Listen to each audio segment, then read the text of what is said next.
Hi guys, welcome to my channel life of unfiltered. ఈరోజు మనం సేమియా పాయసం ఎలా చేసుకోవాలో చూడబోతున్నాం.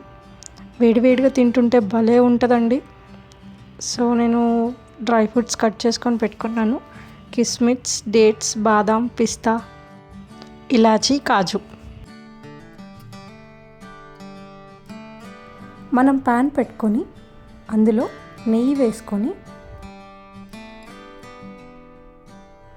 మనం కట్ చేసి ఉంచుకున్న అన్ని డ్రై ఫ్రూట్స్ని ఆ నెయ్యిలో వేయించాలి.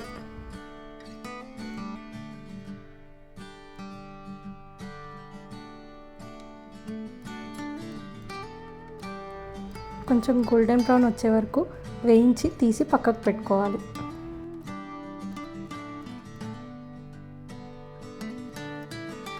మనం స్టవ్ పైన పాలను పెట్టుకొని అవి బాయిల్ అయ్యే వరకు ఉంచాలి.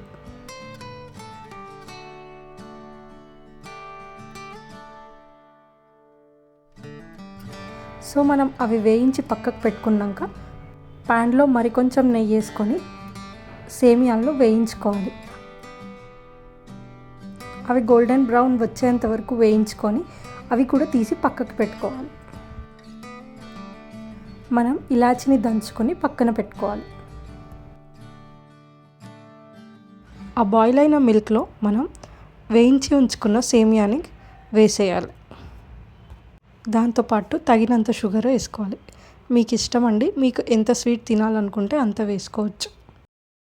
ఆ సేమియా ఇంకా మిల్క్ కలిపి బాయిల్ అయ్యాక మనం కండెన్స్డ్ మిల్క్ వేసుకోవాలి. మనం షుగర్ కూడా వేసుకున్నాం కాబట్టి కండెన్స్డ్ మిల్క్ చూసుకొని వేసుకోవాలి. రెండు స్వీటే కదండి, ఎక్కువ అయిపోద్దు, చూసుకొని వేసుకోండి. ఇలాచీ పౌడర్ని కూడా కలిపేసుకోవాలి. మనం వేయించి పెట్టుకున్న డ్రై ఫ్రూట్స్ని కూడా అందులో కలిపేసుకోవాలి. అది కొంచెం బాయిల్ అయిపోయాక తీసి సర్వ్ చేసేసుకోవడమే.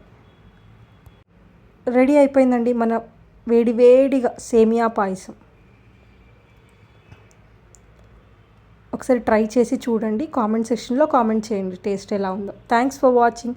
Please subscribe to life of unfiltered.